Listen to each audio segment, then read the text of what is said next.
Let's keep pounding out these LPL videos. We have RNG in this one.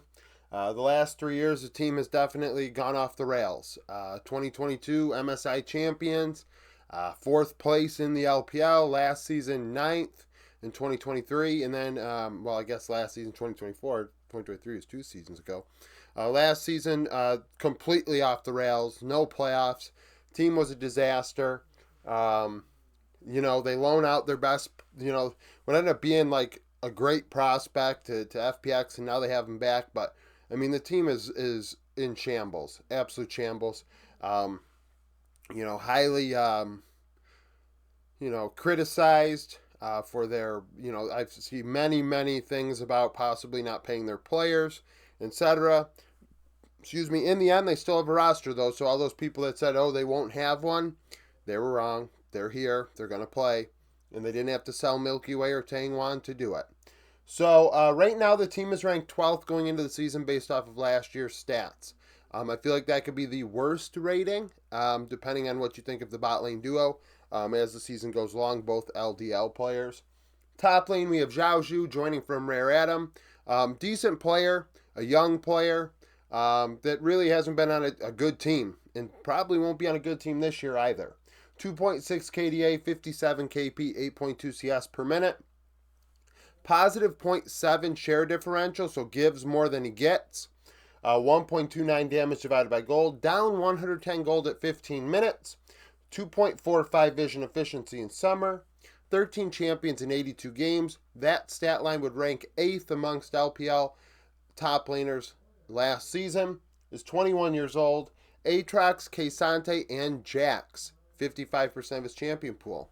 Also on RNG's main roster is Juice. Juice joined the team in summer last season, replacing ZDZ. Played 23 games, and, he had pop-off moments where he'd get solo kills and things like that, and at times actually be one of the better top laners in the LPL, at least in the placement.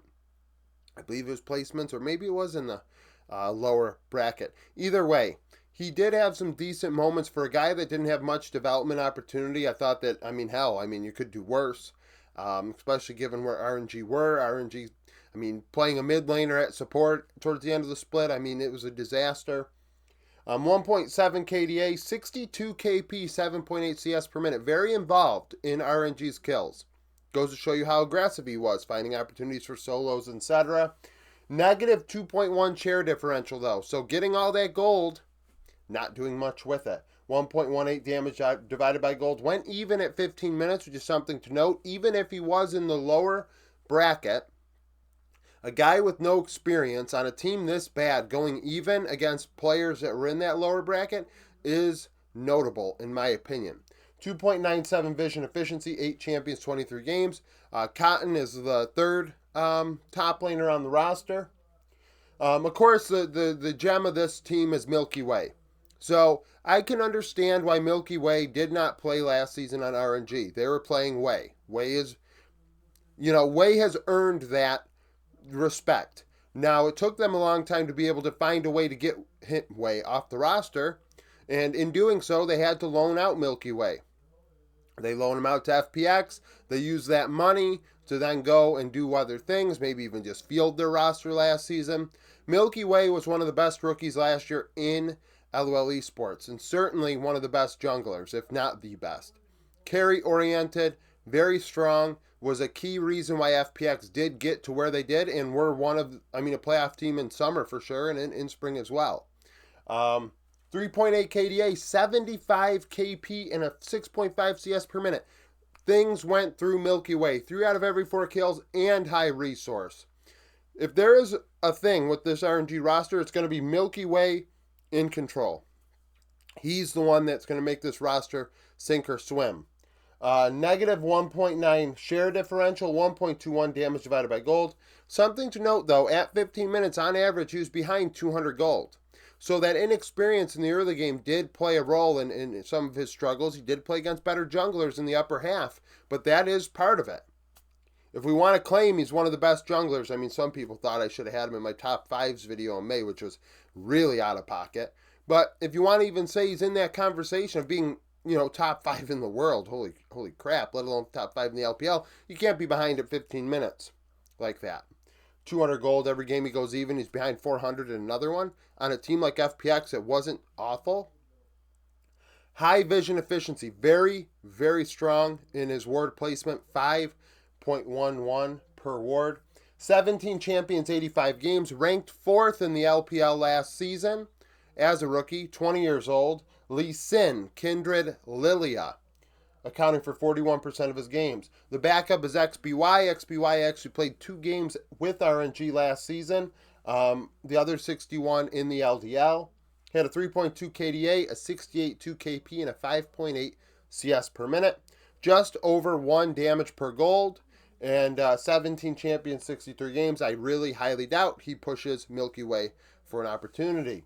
Zilong is their 3rd jungler. In mid lane, we have Tangwan. Now, in this 72-game sample, 5 of them are support games, so that did kill his CS a bit. But Tangwan also left a bit to be desired as well. That's not to say it's getting to a point now, well, he's 20 years old. So it's kind of like Care, in a way. What do we really think Tangwan is? You know, like, a lot of people want to condemn him, say he stinks, but, I mean, it's really hard to replace Xiaohu. And at the same time, it's not like RNG were doing much better. Look how bad Ming was. Like, and Ming was a guy that was in the top 5 in the world in his role. Everyone's like, he's really good, you know, playing alongside Uzi, playing alongside Gala. Well, now that Gala, Xiaohu are gone, all of a sudden, shit's hitting the fan, and Ming's no longer good. So what do we really expect Tangwan to do? So a 3.3 KDA, a 65.9 KP, and 8.4 CS per minute. Positive 2.6 share differential. 1.36 damage divided by gold, down 105 gold at 15 minutes, 255 vision efficiency, 18 champions in 72 games. Ranked 10th in his role, including those 5 support games, 20 years old, Wei, Tristana, Corki, 39% of his games. Zhaoka is on the academy team, had a 4.5 KDA, 68.4 KP, 8.4 CS per minute, 1.4 ROI, 8 champions, 17 games. I doubt he pushes Tangwan for an opportunity. Bot lane duo, both are, make sure I am recording. Jesus, the light was hitting my screen in a weird way. Jackie is top esports LDL player last season. Getting promoted. A lot of Senna games in this group here, but a 4.4 KDA, 69 KP, 7.9 CS per minute. 1.49 damage divided by gold, 11 champions, 62 games. I would like the ROI to be higher. If the CS is going to suffer, that means less gold. He should be having, more damage. We've seen a lot of guys play quite a few Senna games this past season and have better ROIs, especially at a lower level of play. Hopefully he's not too passive. I have seen some people say he was a top 3 80 carry in the LDL. So it's going to be, one of those things. 20 years old, Varus, Senna, Callista, 63% of his games. Hayu is going to be the LDL 80 carry. Lele is the support, the oldest player on the roster by far. He's 24 years old, has about 17 games of experience in the LPL in 2023. Had a 3.1 KDA, a 75 KP, and a 0.62 damage divided by gold. 11 champions, 62 games with Fun plus Blaze last season. So FPX. So he's going to be playing alongside a new 80 carry, but he's very active with FPB. So maybe he and Milky Way go around the rift making things happen and give this team a chance. We'll see. Rel, Nautilus, and Blitzcrank. That's an interesting one, as his 3 most played, accounting for 60% of his games. Sunlight will play for the LDL team. Zhao Peng is the coach. So Zhao Peng, former jungler, been a coach on Thunder Talk and RNG the last year and a half or so. Currently listed as the head coach. I do see Comet and Hart return to the roster as coaches on the team, former RNG coaches back when they were having more success. Kenju is, I guess, the supervisor above the coaches, but not listed as the coach. It's a messy situation with RNG. No surprise. Coaching staff is not absent from that. He's 12-26 over his career as a coach in the regular season. Has no playoff experience as a coach. And technically 32% win rate to his 31.5. I put 31 for some reason. So that's a thing too. I just said it with my OMG video. I'm going to say it in this one.